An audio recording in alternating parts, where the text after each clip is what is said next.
Hi, everybody. Welcome to the latest episode of the Stephen and Oliver Show. We've got a really interesting one, I think, because it's my idea. That's why I think it's interesting. No, it's a good one, isn't it? I have titled this one, Oops, Accidentally Stepped on You on My Way Up. Now, what do I mean by that? I mean, there's a lot of people who are incredibly driven at the moment in their careers, but also in the way they run their business, and they just go full steam ahead, don't think about anybody, aren't even necessarily aware they're doing it. Then suddenly they get to a certain point where they need these people that they've effectively, for want of a better word, trampled on. And that can be quite challenging. And it's something that I don't think many of them think about until they suddenly get there, and I will swear, and they go, shit, I really need such and such to come through with me on this one. I've been a total jerk to them. Or the first they realise it is they go into the team that they're now running or managing or what have you and asking for something. And they're like, you are effing joking, right? Do you remember what, And again, news to you. Now, one of the reasons, annoyingly, I can relate to this is because that was me many years ago. So I have some sympathy for people in those situations because it definitely was something I was unaware of.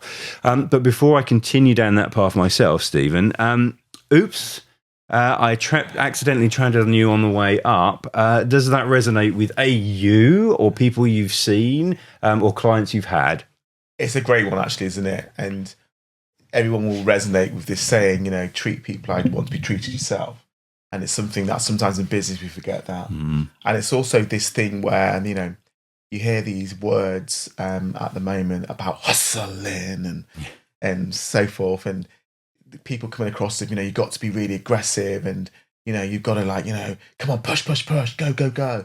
And it's that kind of mentality where you believe that kind of behavior is okay. So it doesn't matter how I get there. I'll get there at all costs. No. It does matter how you get there. How you treat people, how you support people, how you utilize those people as you're getting up to wherever you're going to is crucial because you never know when you're going to need those people. And I think it's sometimes it is a mindset, but you see it a lot, especially in the entrepreneurial world, where they believe that they're so great that you're not good enough for me. You're not good enough to clean my shoes. That kind of mentality and attitude.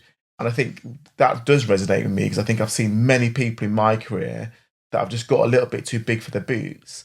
And they've thought that, they were invincible and that they could just treat people however they like. And it was like, especially when I worked in the fashion industry, I mean, gosh, it was rife in that industry where people would just treat people like they were food fodder.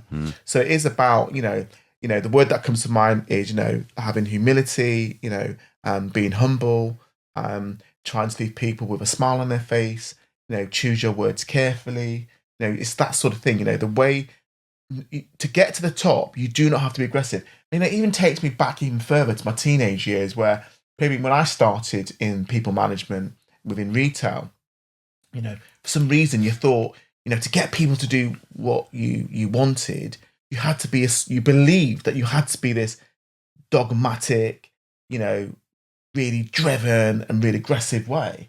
And actually it's saying you don't actually need to be like that. And actually if you're not like that, what I've found in latter years in my career, actually, people respect you more. People listen more. And actually, that word productivity, which we talk about a lot, people are more productive because of the way that you're treating them. And another saying I'm going to throw out there, it's not what you say, it's not how you say it, it's how you leave people feeling. And that's what comes to mind when I think about that. Yeah, absolutely. Because this is the thing that I'm hoping I can save a few people some discomfort. Because I say I've been in the situation where I did think the sun shone out of my arse probably, and that was being reinforced by senior people who were giving me roles and responsibility.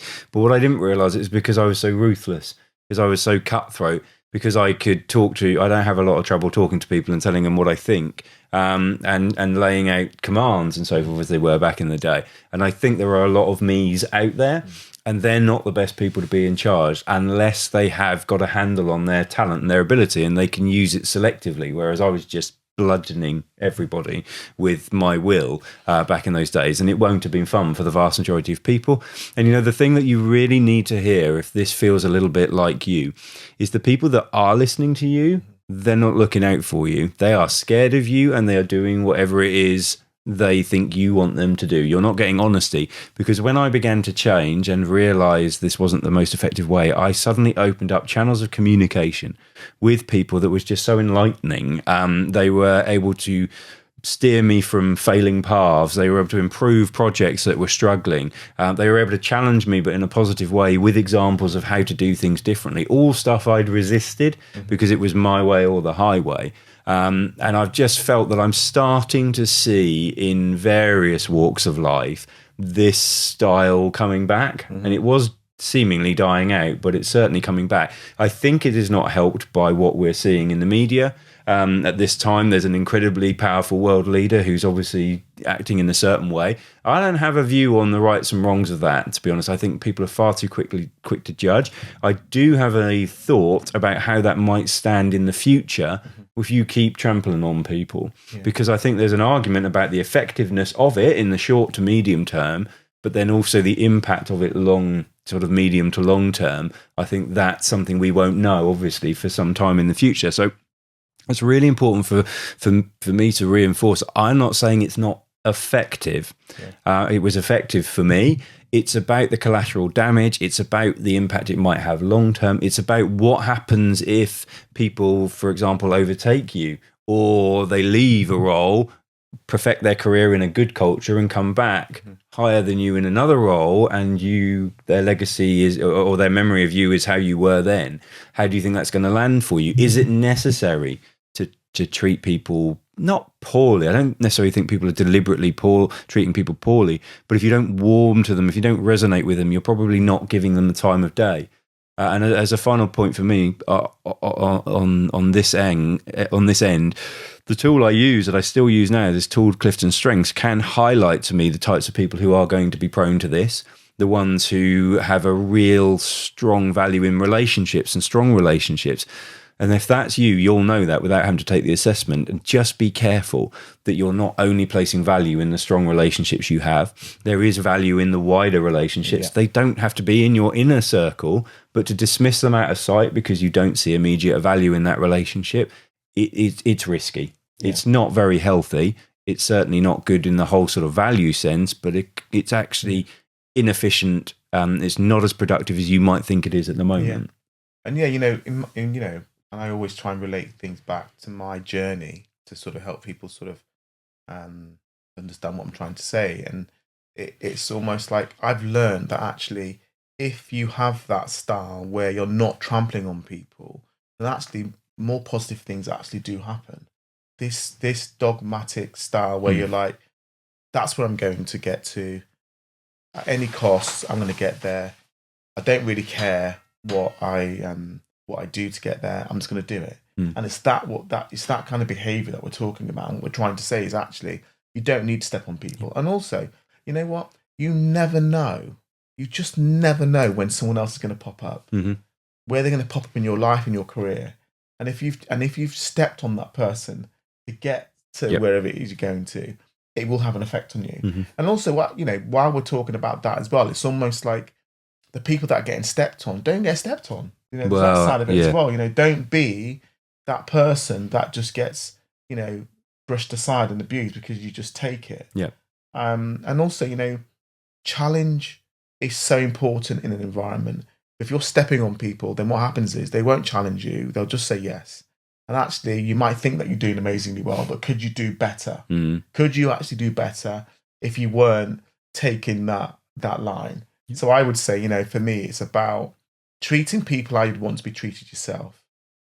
And I think it's looking at everybody as a positive, that everyone has something positive about them. And the effect that you can have on someone by trampling on them, that actually you knock their confidence. And the longer lasting effect that it could have on that person. I've seen people in that position where they then lose their confidence. And then actually you don't realize the debris that you've left behind you by stepping on that person's head, but in order for you to get up. And maybe I live in a world, a crazy world in my head, But I strongly believe if we keep pushing everybody up as high as we can, then actually that just, allows for so much more harmony, such more contentment and happiness and harmony, in my opinion, if we all looking to push that next person up rather than thinking that person's a stepping stone for me to get to where I'm going to get to. Yeah, no, they're in my way, as it were. And I think that's the real first thing is you talk a lot about being your authentic self. And the first question to you, because I now know it wasn't for me, is that really you? If it's not you, you're going to trip up. And it will be, not a pleasant experience. Secondly, have you considered how you might be making people feel? I think that's a really important thing, because if I hadn't, and now I'm not a naturally empathetic person. It's not something that comes to me very easily, but I can be empathetic. So I always talk to people. It's slightly different. Having empathy is an emotion, is it a feeling which just doesn't really come to me, but I can still be empathetic. I'm aware of the impact I might have on people. Maybe not to the degree of someone who's got natural empathy within them, but I can still see. I do know. So you're ignoring it, and that's not ideal in any way, shape or form. And I think often these people and I'm brought this to this podcast from a work perspective, but actually this will cross over into your life. And that's where I would hit you hard and say, how are your relationships going? Mm-hmm. And do you honestly know they're going as well as you say they are? So my hunch is you won't say they're going very well, but if you do call my bluff and say, yeah, great, thanks. Are you sure? How do you know? I would really check that. I would look for validation for that, because they're actually the more important things. And if you are treating people in a certain way, you could be pushing them away, but those people may have developed a very good defense mechanism to make you completely oblivious, because that's what your work colleagues who've stuck around with you for a while have managed to do. They've got that oh, that's just Bob, that's just how Bob is thing, but they're not working for you. They're working for themselves, getting through day by day, sleepwalking through. And this is the sort of final piece that frustrates me for myself looking back, but certainly for people who are still in this situation, haven't had this transformation, is you think you're smashing it.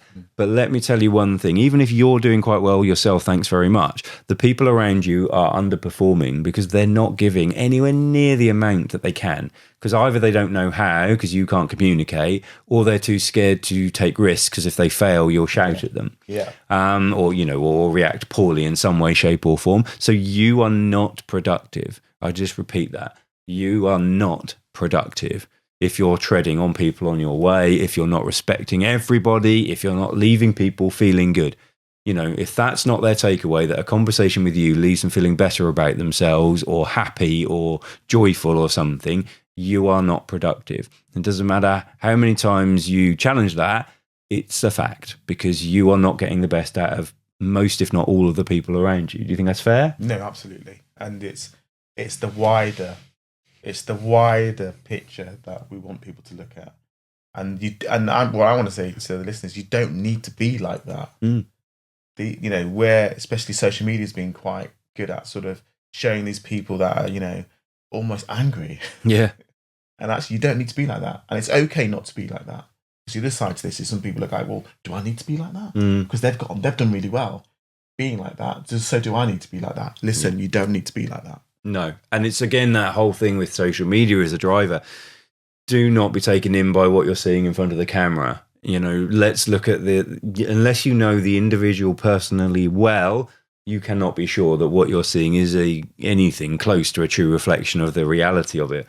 But they can put together a impressive, well-edited video, or they can be that great person for a 5-minute video, but then, crushed afterwards. Or they're living in constant stress and anxiety because they've had to put on this complete front. There's lots of things to question. So please, certainly, if you're looking at the way certain people are behaving and thinking, well, I need to replicate that to be successful. And if it's not natural, which it won't be for anyone, I don't think anybody is naturally horrible. Well, maybe a handful, but, I don't think in the main they are.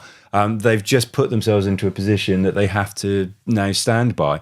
So for me, it's really, I think for me, this episode is about just throwing a word of caution out there, because I've seen it a bit too much lately where I feel people are trampling all over people. I also think in the media, there is a lot of examples of that are quite rife. Yeah. And I think that will give anybody sitting on the fence thought, well, maybe things aren't going well for me. Maybe I need to be more of a dick.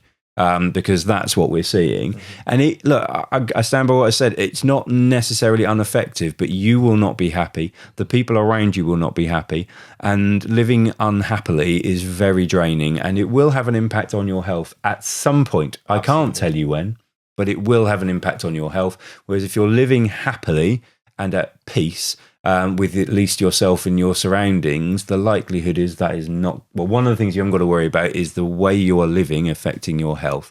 Whereas if you are living in a world of stress and anger and rage, that is definitely going to catch up with you sooner rather than later, I would say. Was that fair? No, absolutely. So, the takeaway from this is it's about, one, you don't need to be like that.